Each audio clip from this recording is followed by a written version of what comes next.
Good afternoon, everybody. Today is March 16th. Happy March Madness Day. Hopefully you got your brackets filled out and things are looking good for you so far. I'm Jason Lawrence. This is Home Building Knowledge, and today I'm going to talk about how a construction loan works when you're paying cash for your lot. I did a segment before talking about how a construction loan works, and I had a couple questions come up. Well, what if I'm paying cash for the lot? How does that change things? So that's what I'd like to cover today. If you find the information that I'm sharing helpful and maybe somebody that you know could, make good use of it, please go ahead and share this video and I would really appreciate it. So here we go. All right. So the first time I talked about a construction loan, I explained the whole process and how it works in detail. So that video is still out there. I'll even put a link to that video in my comments so you can watch that and then maybe watch this one after.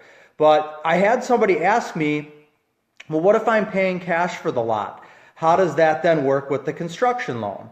And there's not a whole lot that's different other than the fact of, once your blueprints and your building contract are completed by your builder, that's going to go to the bank so the bank can start their construction loan process.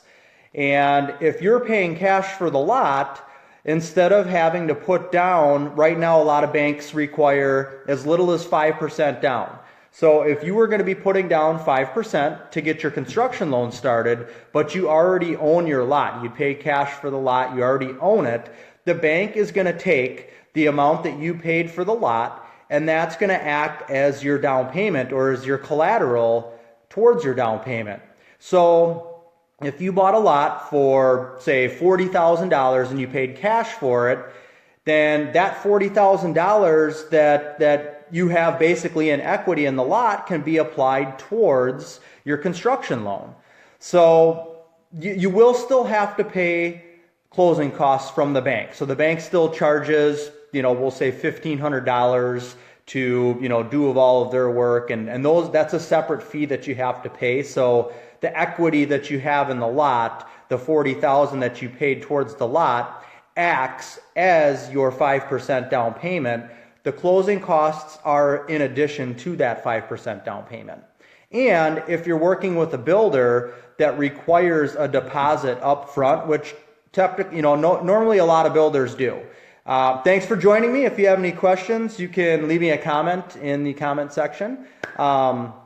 Anyways, back to what I was talking about. So most builders are going to require a deposit. Maybe it's $4,000 to get everything started. So again, that's separate from if you make that payment towards the builder, the bank does account for that as part of your down payment. But if you paid cash for your lot and you're not having to put any money down with the bank, you still have to put down the closing costs with the bank, we'll say $1,500, and then another $4,000 that the builder requires. So you will still need to have, in this case, $5,500 that you're going to be taking out of pocket to get everything started, even though you already bought the lot with cash. So make sure you still got a little bit of reserves left to go ahead and do that.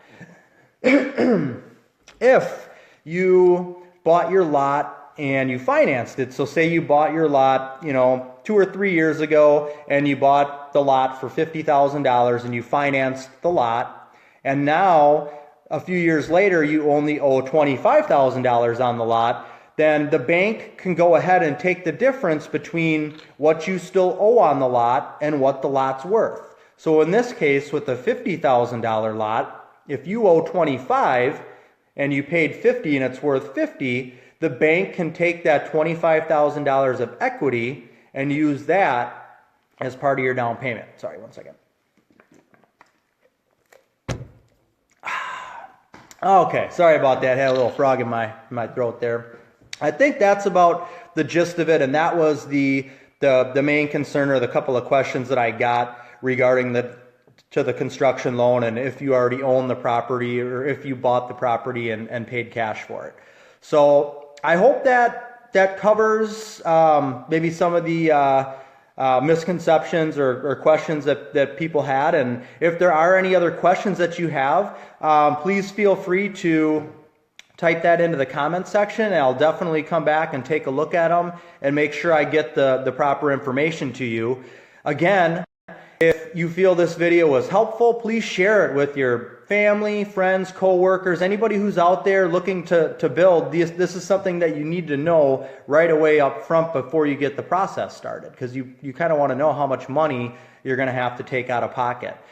Thank you so much for joining me, and you can find more of my videos at my website, which is homebuildingknowledge.com, and then of course on my Facebook page as well. So go ahead and like them, share them, love them, and I really appreciate it, and thank you so much for watching. Have a great rest of the day. Go Badgers and Marquette.